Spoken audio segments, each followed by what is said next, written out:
Hey Sri Lanka, this is Yasmin Yusuf for Decibel.lk, and I have the prolific mind behind quite a few movies from Lankan cinema, including Mille Soya and Matha, and very recently Nimnayaka Hudakalawa, Alone in a Valley, which I think is a movie that all Lankans should watch because honestly, it's a movie made for the times. But let's get talking to Mr. Boodee, Boodee, Boodee, She forgot Boodee. Sinadesh in Wales of Maya, which was my first feature. Now you know, history lesson. Yeah, well, I need to get updated on my pop quiz. that's all right because they have to pop up time to time. Yeah, there's that too. Yeah. So Nimnayaka Hudakalawa must have been one of those movies that really got you thinking like crazy, because it's not a conventional movie in terms of Sri Lankan cinema. It's Yeah. got, where do I even start? It's one of those psychological thrillers that's made for the time, but how long did this process take for you?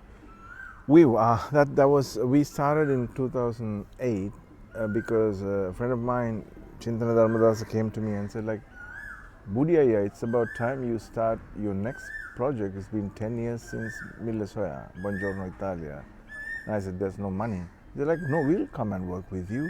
Oh, And then nice. and then I was thinking, all right, okay, if I'm trying to, then I thought like, film is going to be expensive because you have to first buy the negative, then develop it, then print, then edit, then go back to negatives, cut the negatives, do another print, then do the dupes and all those internegatives and blah blah for special effects, and then finally the movie. And I said, okay, let's shoot it on digital. So this became Sri Lanka's first digital film in Sinhalese, I think, but I think it's all over. In a way, it's this first Sri Lankan digital movie. So I got hold of Channa. He's like, no, film. Like, no, just shoot it. So we shot with one of the most, I would say like one of the first earliest versions of EX1, Sony, and then of course then the editing process took off, and I had few editors coming in and trying to work, and they found it very difficult. And Oh, wow. so then finally I got off this totally brand new two young guys, Chandana and Udara. They were willing to give it a shot, and they came and started editing, and then I started seeing the film coming piece by piece together. So, and I mean, I actually finished in 2015, so that's when I premiered in the International Film Festival of Colombo, and then took it to Okinawa last year, and then went to some other NetPac film festivals, and now they're going to screen another film festival. So I mean, anyway, then it started going, and then, but I went to so many distributors, and they are not interested in releasing something like this. But I can understand why, because even at that special preview the day you came to see it, I found it mostly English speaking people who are into like Stranger Things or X-Files or whatever. They would kind of get into this than the usual Sri Lankan film goers. So that's probably why the mainstream distributors don't want to touch it. And then now that I have a gap, which is called a gap release, that they give one show in about 15 different cinemas. It could be 4:15, it could be 1:30, Wow. some places 7 o'clock. So not like my previous movies. All the last previous three movies, they were like mainstream releases, even though they're not the mainstream kind of films. But I got a main release because they were more appealing to a larger crowd. And now and I am refusing to release it on other formats. I want to go digital only. So then also there's a limitation. Oh, Yep. who knew that? Having it in I that knew it. format. Oh, I'm you just knew kidding. it. Oh, right. Because that kind of seems odd, especially since it's 2017. You think movie Yeah. distributors would accept digitally made movies? How would Actually, you term that? it's funny because there's only one lab in India printing for Sri Lankan movies as pellicula, or you call the celluloid. Now it's actually polyester. If something happens to those machines in that one lab, That's it. So, so our guys are like walking on thin ice, but I think day by day everybody's converting to digital, and I'm so glad I became the first person to come shoot on digital, even though I'm a little late to release, but I was the first person to do it. Awesome achievement. How would you describe your movie to people who are yet to see it? Okay, I think the shortest and quickest and less complicated way is probably to say that it's a subconscious, psychological, spiritual sci-fi thriller. I know it's kind of You weird, should watch the ending. The ending will say it all. That's all I'm going to tell you. No more spoilers. No, no.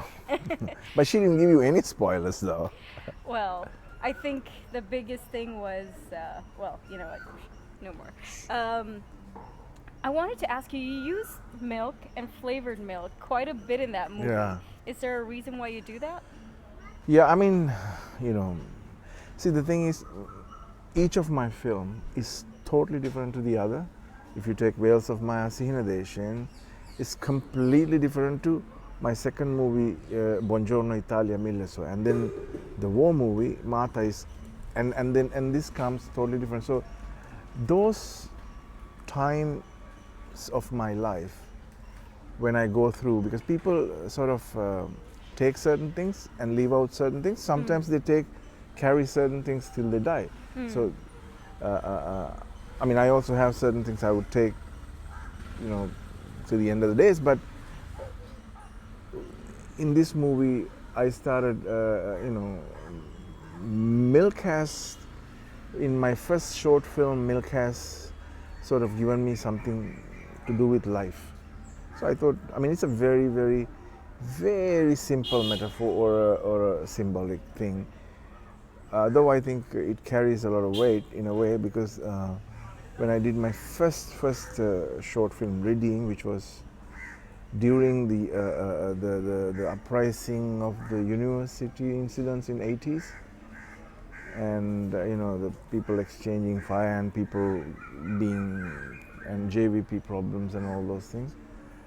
And then I brought milk and blood together, and in this you don't have blood but you have milk, so it's more like life. Yeah, that's what for me milk is. Flavored, of course, I don't know. But I love how certain scenes intensify at the stages of certain flavored milk. That's one thing I've realized from your, I think everything just gets crazy strange after strawberry milk. Oh God, yeah. Well, that's I think Sound picked up that exchange with Sangeeta for vanilla, I think. So it was one of those things. Yeah. No, actually, no. The color red is also playing some. I think red in many of my films, except for Martha, the war movie, red has significant different symbols, but significance to that narrative always. But and I have been playing with red all along. In even Wales of Maya, a lot of red in certain scenes. Millesoya, red in certain scenes. And coming back to Alone in a Valley, Nimnayaka Hudakalawa, Sangeeta has red. So if you ask me why, well, gotta see the whole film to No, understand. she does play a very, even though it's not really an intense character, you know her role is intense in the movie because of the way certain things keep looping. Yeah, you know, I mean, you understood why they had that connection, right? Yeah. Okay, cool. So that's one of those things. I didn't also want to give any spoilers, but since it's subtitled in English, I think it's easier for the English-speaking audience to follow. Also, yeah. So I think it's easier to get, and I always like to have more spoken through visuals than dialogues, because I feel dialogues are to support a scene. Yes. I mean, there are great filmmakers like Tarantino who supports the scene with the dialogues, just sometimes overtakes the visuals and dialogues take over.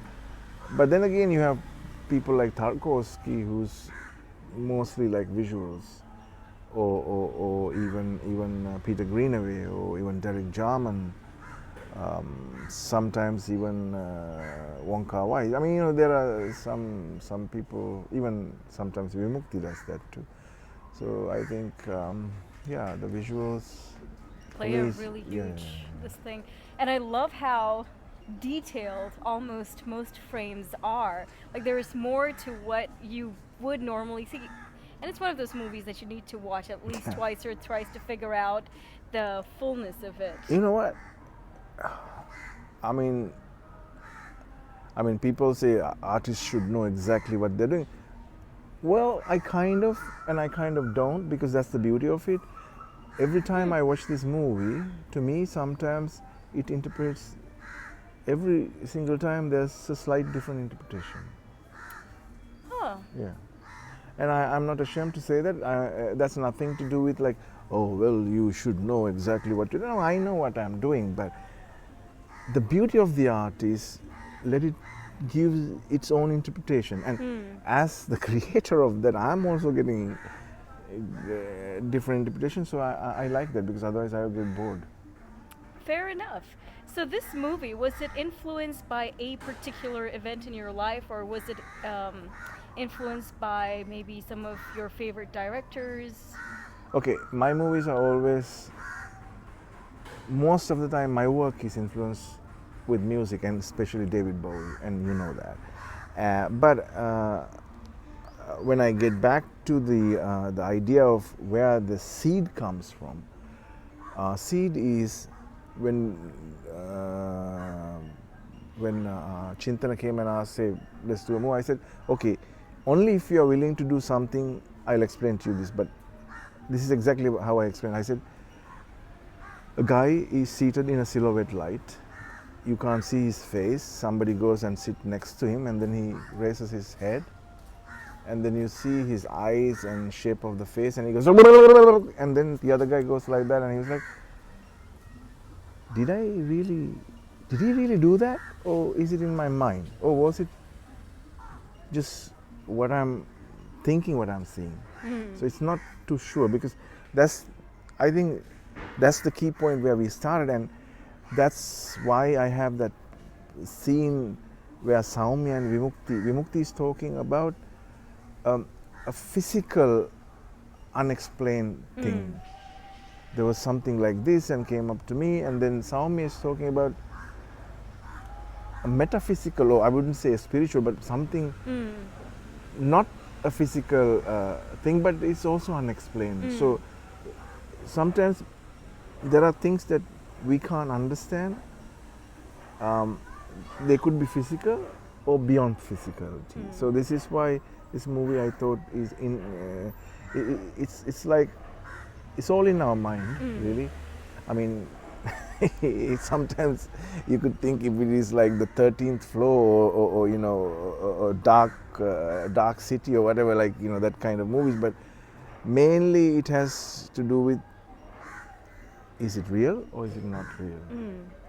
There's a lot of pop culture references in that movie. Was that just, I guess that was thought of beforehand? You know what? I'm influenced by pop culture. I mean, the reason I went to New York to learn film, because when Mangala Samaravira, who used to be our fashion designer, who's running the foreign minister's office right now, you know, he was telling me when he was Boodee Batik's designer, you know, when I planned to go to either Italy or France to learn filmmaking, he was like, you know, you like Warhol and you like David Bowie, they both live in New York, and King of Pop, Warhol. So I thought pop art, and then I thought I should definitely go to New York. But that was the reason that I followed, and so I mean, from time to time, from pop culture, whether it's video art or you know, whatever the kind of art form, performance art, or whether it's film or things like Videodrome by David Cronenberg, it always had been a big influence in my mind. And I think that kind of, this film is to let it out. That's why you have certain shots are very extreme close up. I mean, it's very popish in a way, you know, and also it tried to take into the details. When Saumya breathes, you could hear the breathing sound, and you know, some poetic filmmakers like Tarkovsky, Kieslowski, they have done this before us, but I think it's in our back of our mind. So when we try to do this kind of an exercise, everything started coming through like this bottleneck, and you are looking for time, and time is a very important thing in this film. That is correct. Timing is everything in this one. Not timing, is time itself, the It's concept time? of time. Yes, you're right. It's one of those things. Two final questions before I let you go. Where is this movie going to be screened at? Okay, the film will be screened in Colombo. It will be Regal, Liberty Light, Lido Borel, and City Cinemas Mount Lavinia, and also other places like Regal Gampaha, NIT Kurunegala, Skylights Malabe, and Jayala, and also Matara Skylight, and Vista Light in Jayala, and 15 different cinemas, and they're all going to run a subtitle copy. Nice. And what's next for you in terms of movies or? Well, I still need to finish Adventures of Ricky Dean. Yes. And my friend Spencer Tunick, you must be knowing him. He's world famous for naked photography, nude photography. He's like one of the leading guys. One of my roommates, schoolmates, and one of my good friends. He just sent me a very interesting mail. I'll show it to you. A video message that he wants to act in my films, and he's one of the funniest guys I've ever come across. And I think I'm going to take that opportunity, and maybe he might be a cast for Adventures of Ricky Dean, my iPhone movie. I don't know, but we're the first Lankan creating an iPhone movie, yay! I'm so looking forward to that. So do you have like a year in mind that you plan on releasing? Well, I mean, I want to finish Ricky Dean this year, and if I finish it this year, then I definitely, because it has much more commercial appeal to the film than this, and even if whether people get what I'm telling or not, but it has certain because it's a kind of a comedy adventure, so you know it can't go wrong. So I'm hoping that I can find a distributor the moment I finish that. Great! All the best for your future, and looking forward to catching your movie all over again in the cinema. Thank you. Thank you so much for having me for this show, and I'm very happy to be here for the first time. But it's fantastic. She's very cool. He the man. Yeah. Two more things. Sorry. Yeah.